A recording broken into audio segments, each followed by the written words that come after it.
started by milling all the wood for the cabin doors, then cutting everything down to size for the frames and panels.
Once everything was cut and ready, it was time to glue it all together and start assembling the doors.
After the glue set, he pulled the clamps and cleaned everything up. The process was the same for all the cabin and cabinet doors, so we didn't show every step.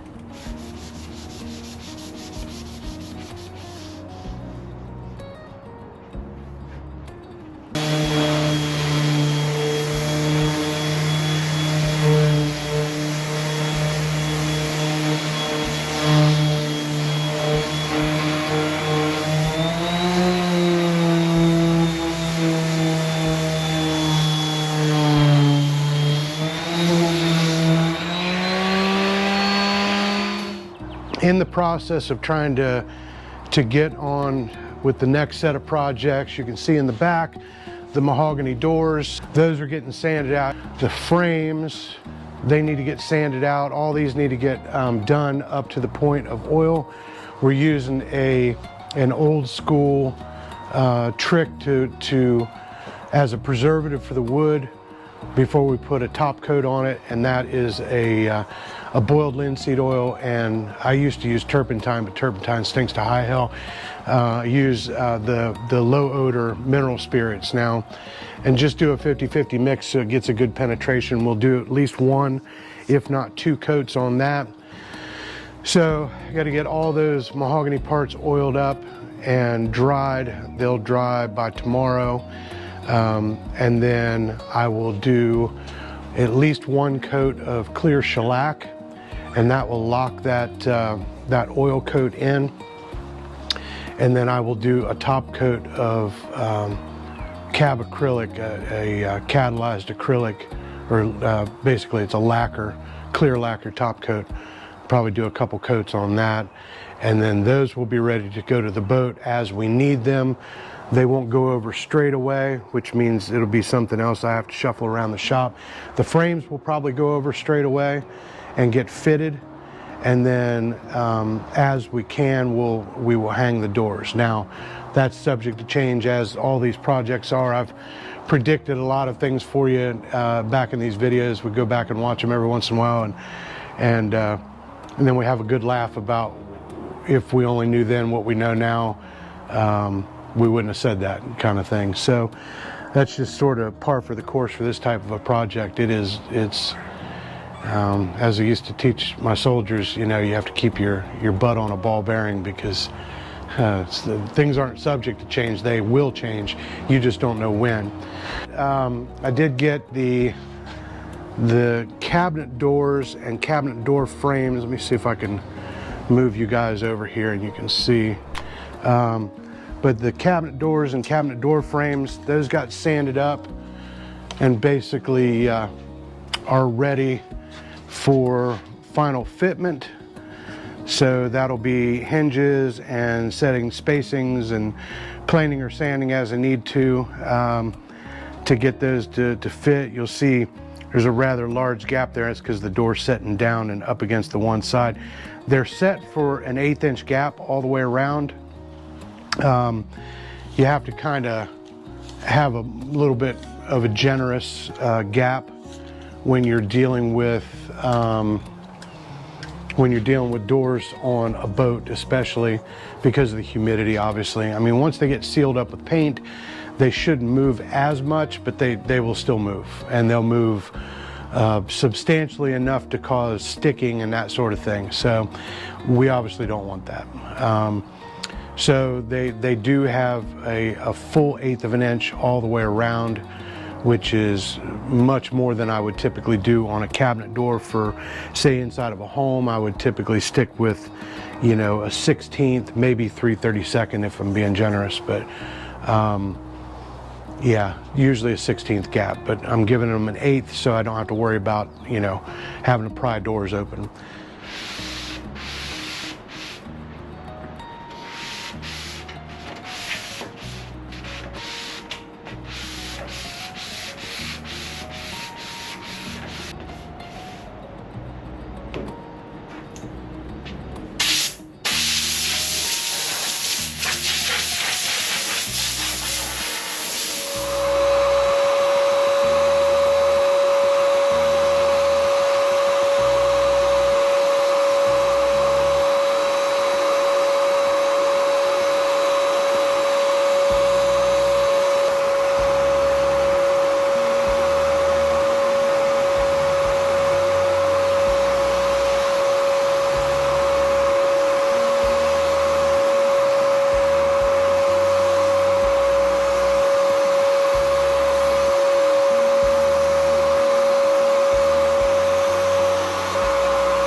This is the genius of hardware makers.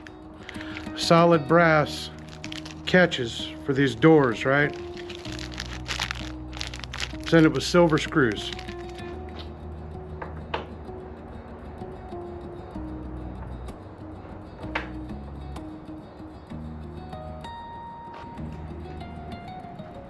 We went with brass hardware. It just gives it that timeless look and works really well with the wood.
Oh, imagine that. The camera went off.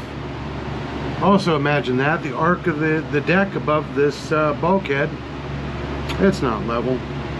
It tends to fare off in that direction. That's very convenient.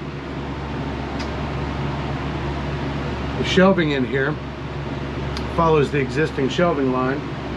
The shelving is level to the bed deck and follows that around. The door set is balanced in the space and level to the shelf, but then the ceiling kind of dies off on one side. So guess what we call that? Tough shit. It's going to stay like that.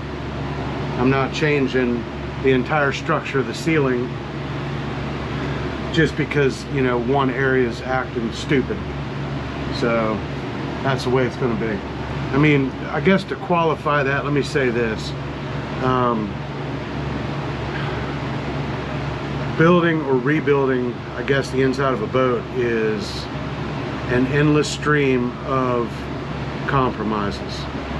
You have to learn when to say enough is enough. And I could spend the next 6 hours trying to make that visually match perfectly, or I can accept the fact that some shit just doesn't line up. I prefer to do the latter rather than the former, because I have an entire boat to do, and if I get hung or wrapped around an axle every time this crap happens, I'm gonna be here till I'm 85. At some point I'd like to be able to sail this thing and go places and see things and not be stuck in remodel hell. So I'm going to accept that, and I'm going to move on with my life.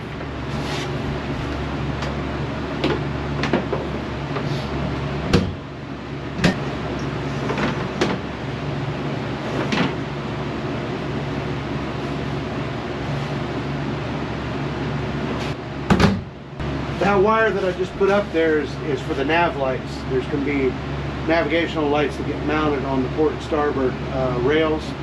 And that's the feed line for it. I just had it bundled up in that closet and was ready to move it up. So.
Well, that's just how it goes on a boat.